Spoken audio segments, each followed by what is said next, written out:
my very senior colleague, Dr. Vinod K. Paul, who is the member of the Niti Aayog, Shri Kumarsan, Dr. Manisha Sridhar, and Ashok Dalveji, and the distinguished members who are sitting here, leaders from the health sector, people representing from the bureaucracy, from the judiciary, and from the academia.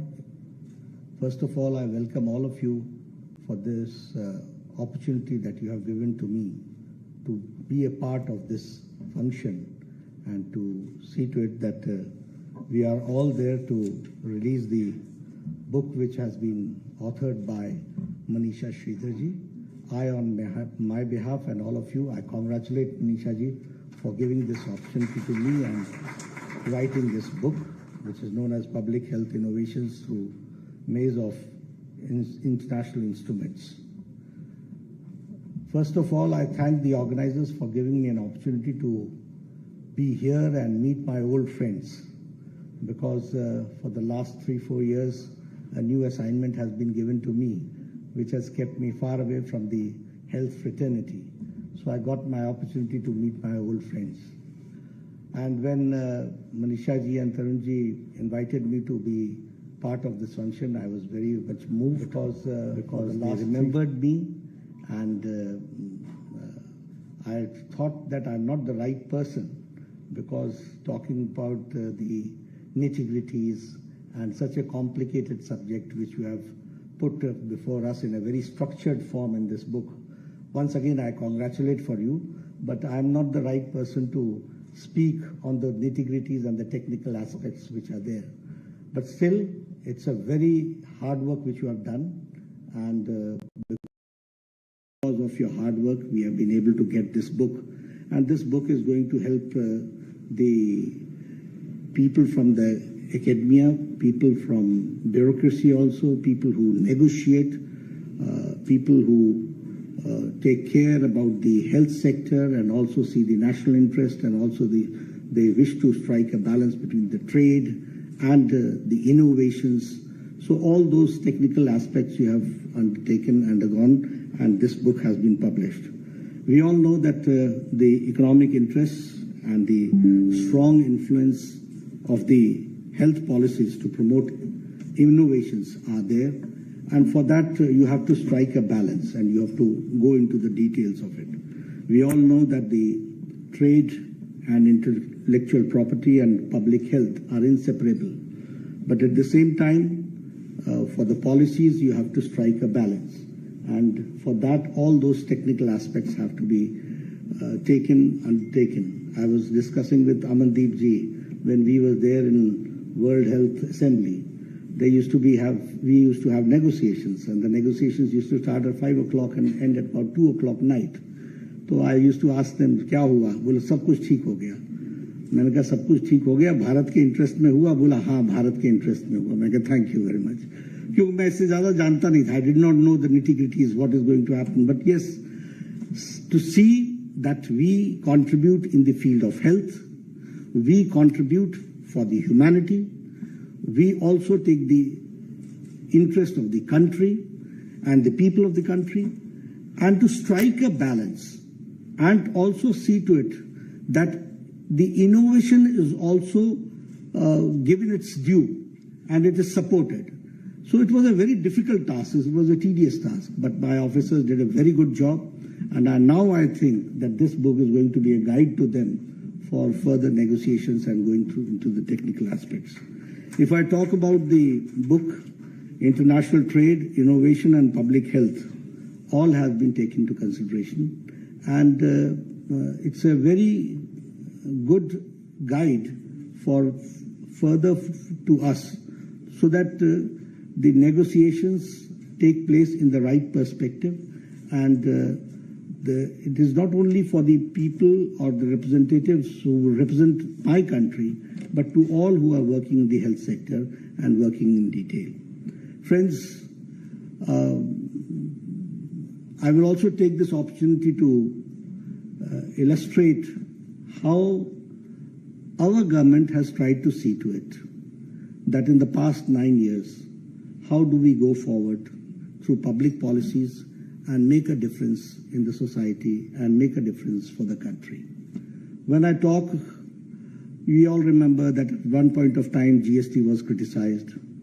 We all know that what was our tax collection in 2014. And after GST and after the interventions, the policy interventions, the strong decisions, the bold decisions which were taken, it has brought our country from 11th largest economy to 5th largest economy now in the country.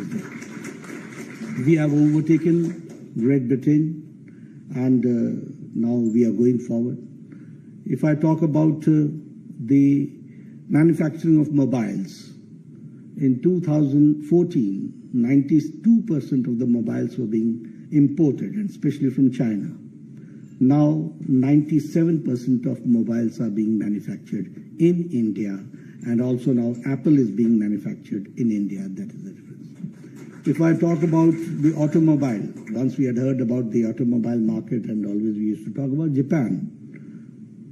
But now we are the third largest automobile market in the world, overtaking Japan. If I talk about steel, we are from 4th to 2nd in manufacturing steel. So if we talk about the economic growth which has taken place in past 9 years, it is commendable. If we talk about infrastructure, in the past 9 years, 18 lakh crores have been spent on infrastructure, highways, elevated roads, metros, 6-lane, 4-lane highways, expressways, Vande Bharat. And this year we decide, Prime Minister Modi decides to spend 10 lakh crores in 1 year for the infrastructure. This is the development which has taken place. So be it be infrastructure, be it be education, be it be health, be it be economy, in all sectors, the policy and the bold decisions taken by our government, headed by our dynamic leader, Prime Minister Modi, a lot of changes have come. I would also like to share with you about the health interventions, because I have been associated with health sector for a long time, and I'm the lucky one who had got the opportunity to be a minister for full 1 term in the state, and also a union minister at the center. So health, I've been associated with it for the past 10 years.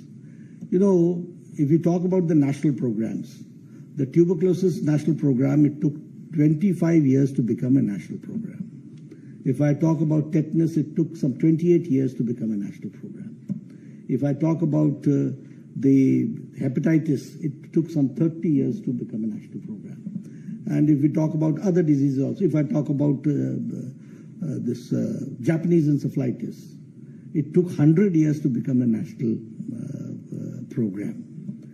So that had been the situation, and we did not have the vaccines.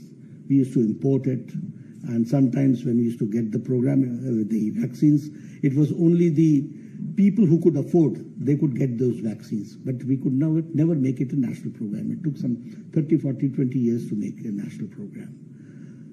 But here, when Corona came, the first case was detected in 2020 January. And it was in April 2020 that the task force was set up by Prime Minister Modi. And within 9 months, 2 vaccines, indigenous vaccines were developed. And we are proud to say that now 2.2 billion people have been vaccinated, that is the double dose. And it is one of the India's largest and the fastest vaccination program that we have conducted. When we were talking about digitalization, people used to say, "Kaise hoga, health record, kaun dega, private hai, ye hai, wo hai," all types of things were there. We started that program, and that helped in COVID for the vaccination. In America, you get a certificate of vaccination.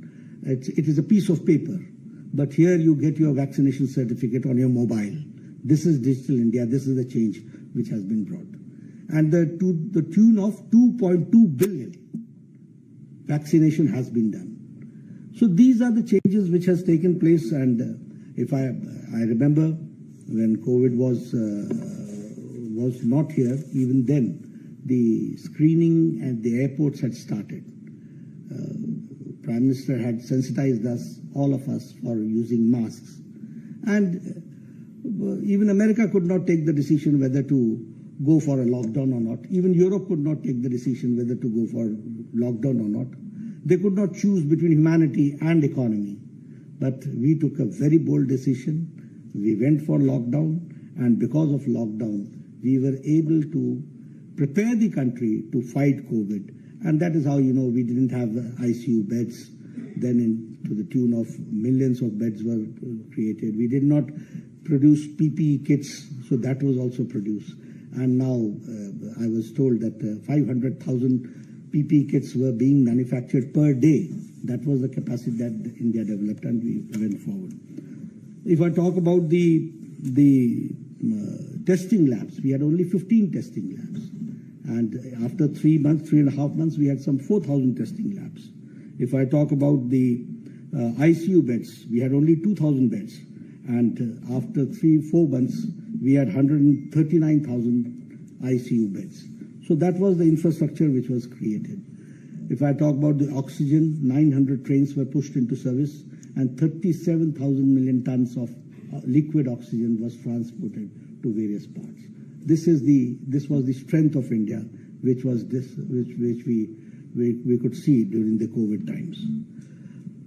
One more thing I remember, I'm taking this opportunity, Manisha ji, because after a long time I have got the opportunity to talk to,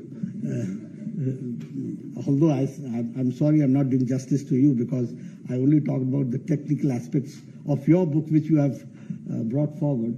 Rest VK Paul ji has taken care, but I take this opportunity to share with you the good work done in the health sector. You see, when I visited Switzerland and participated as a health minister in the World Health Assembly, and I was made the president of the World Health Assembly. At that time, I used to hear a very common phrase, UHC, Universal Health Coverage. And what is your country doing about UHC? What is your country doing about UHC? And I used to feel little inferior कि पता नहीं हमारे देश में ये UHC हम कैसे कर पाएंगे, क्या होगा, what will happen, things like that. Today, it is my proud privilege to say that we are here with Ayushman Bharat, which means that 550 million people of the country are getting 500,000 per year health coverage for the diseases, for the gambhir bimariyon ke liye that disease is. This is the world's largest health coverage which we are getting. If we take the population, whole of America, if we take the population of Europe, and if we take the population of Canada, this all amounts to Ayushman Bharat of India. This is the difference. This we have to understand. So, and who are the people who are getting this health coverage? You'll be happy to note, it is not on caste basis. It is by profession. Rickshaw wala, thela wala, redi wala, fedi wala, sabji wala, bus car driver, bus car cleaner, lift man, barber. By profession, they are getting this facility. And we all remember, आप ही लोगों के पास हम आते थे, कहते थे इसका heart का ऑपरेशन होना है, डॉक्टर साहब कर दीजिए, 1.5 लाख रुपए लगेगा, देखिए कुछ 1.25 लाख में हो जाए तो काम चलेगा. All those things used to happen. We used to go to our chief ministers. But now, every poor man has been covered, and all this is digitally. All this is digitally. If a laborer from Jharkhand goes to Tata Memorial Hospital in Mumbai, the money is paid directly from Delhi to Tata Cancer Hospital. It does not go to Jharkhand. It is directly paid. So that transferable amount, it is all done digitally. So if I talk about the health, the health policy which came, we undertook preventive, palliative, curative, promotive healthcare all together, comprehensive healthcare. And we decided to start 150,000 health centers to be converted into wellness centers. And we decided that at the age of 30, we will have their blood pressure checked, their diabetes checked, their dental care, their mental care, all those things will be done so that we are able to detect the disease at young and we are able to address those issues at young. So many health initiatives have taken place. If I talk about medical colleges, I don't remember the exact figures, but at that point of time we had only 300 medical colleges. Now we have got some 700 plus medical colleges which are there. So the percentage of students, undergraduate students, has also increased by 69%. If I talk about the All Indians of Medical Sciences, VK Paulji, you have yourself taken, and I'm very grateful to you, that at one point of time we had only one All Indians of Medical Sciences, later we had 6, and now we have 22 All Indians of Medical Sciences, and all are coming up in the best possible manner with the AIMS culture. So many developments have taken place in the field in all the fields, and especially I have tried to discuss with you about the interest of about the health sector. When we were there to negotiate, we were always open, and I can proudly say that we believed in the principle of Vasudhaiva Kutumbakam. So whenever we were there in World Health Assembly, we always wanted to contribute, and we've contributed for the health of the humanity as a whole, for the whole world. But at the same time, we always took care that India's interest should be well protected. And sometimes we had to go for a very tough negotiations. Your book is going to help. Our officers used to fight only on issues like comma, or the hyphen, and namely. So namely what are the aspects which are undertaken. Then they used to go for a draft, and we used to say redraft it, and after 5-6 drafts we were there to come for a final draft. So now, but because of your book, it is going to be helpful. Once again, I thank you, and I must also share with you that Manisha ji has been a very good administrator also. Manisha ji has done some very basic work in the department she worked, because I had the opportunity to work with her in Himachal. She has done a wonderful work in town and country planning. She has done wonderful work in Ayurveda. She has done wonderful work in health sector. And I think you took a right decision at the right time, and you came at the right place. So in World Health Organization also, your contribution is immense, and your pursuit and your love and your interest in academics and working and doing some basic work is your, what I'll say, is your passion and your priority, or passion is the right word, to do the basic work. So I once again congratulate Manisha ji, and may God give you strength that you continue with this work further also and contribute to the humanity. Thank you very much.